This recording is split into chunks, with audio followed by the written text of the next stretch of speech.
1 month, they can chew through steel. Hey parents, Carmine here with your video review of Red Dead Redemption. Come on, then!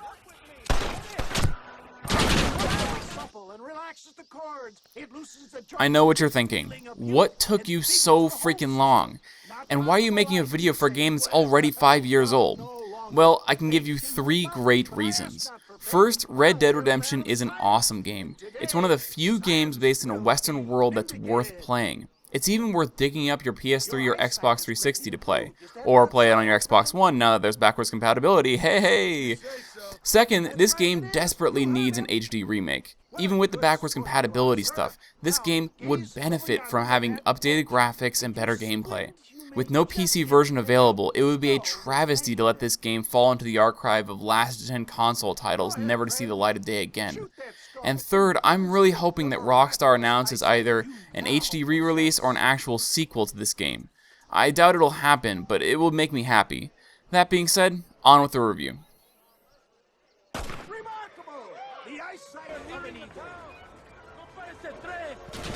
Violence is the most prominent factor in this game, but it does have a few mitigating elements. Players will have a decent variety of weapons to use against enemies, but they all have relatively similar effects. Hits will result in a small puff of blood, some of which can remain in the environment. Most of my kills were at a decent range, where the blood was less noticeable, but there were times when the game made me take down bandits at close quarters. These incidents, especially when I used the game's bullet time, frequently resulted in a much greater amount of blood. While gore was included in the game on extremely rare occasions, I never saw it in actual combat, even around explosions. Make a run for it when it's clear. Sexuality is mostly absent from this game. Ladies of the night do spend time around saloons, but the player can never hire their services. The only times when sexuality is obviously included is in Mexico. During a select few cutscenes, one of the characters can be seen having sex with a woman. The event is over fairly quickly, but all players who go through the campaign will eventually see this scene.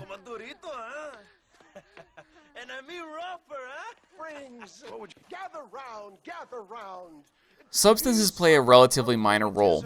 There are a few medicines that the player can take and give to other characters, but these are far less prominent than the snake oil salesman the player helps in a number of missions. John Marston, the main character, also has a smoking habit that will be frequently seen in cutscenes and gameplay. Additionally, the player can make John drink in any of the saloons included in the towns and cities. If the player drinks too much, John will stumble around and fall down. There is no obvious positive or negative effects from drinking, aside from the inability to walk. The keenest German minds in all of Mexico. And this is one of those few games where gambling is actually a factor. Player can choose to throw away rare and valuable dollars in trivial and mostly fruitless pursuits for more money against the ultimate villain known as chance. The only good thing about losing at video game poker is that it costs a lot less than losing at real poker. That said, there were select few games where the player could somewhat consistently win. Liar's Dice was one such game. It never made as much money as completing missions or tracking down bounties, but it was entertaining and I could usually beat the computer. Hello. Good to see you. Where's Bonnie? I thought we had a deal. Well, you thought wrong.